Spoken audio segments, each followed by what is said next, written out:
నమస్తే. సంతోషం గెలిచాకే దొరికేదా? వినండి. మనలో చాలా మంది అనుకుంటారు ఒకరోజు సక్సెస్ అయితే ఆ రోజు సంతోషంగా ఉంటా అని. కానీ నిజం ఏంటంటే సంతోషం అనేది ఒక ప్రయాణం. ప్రతి క్షణంలో ఆహ్లాదం చూసే మన దృక్పథం. కృష్ణుడు ఏమంటున్నాడో తెలుసా? యోగస్థ కురు కర్మాణి అంటే ప్రయత్నం చేస్తూనే సంతృప్తిగా ఉండటం, ఫలితాల కోసం ఎదురు చూడకుండా ప్రతి అడుగులో ఆనందం చూసుకోవడం. అదే నిజమైన సంతోషం, అదే నిజమైన యోగం.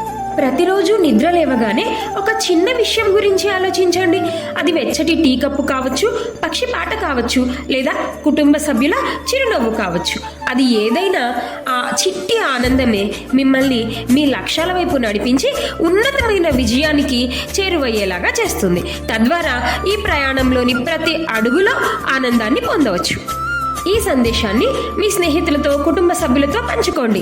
వారు కూడా సంతోషాన్ని గమ్యంతో కాక ప్రయాణంగా అనుభవించగలుగుతారు. ఈ వీడియో మీకు నచ్చింది కదూ? మరి ఇంకెందుకు ఆలస్యం? Like, share, comment and subscribe. Geetha Chaitanyam. Thank you. శ్రీకృష్ణార్పణమస్తు.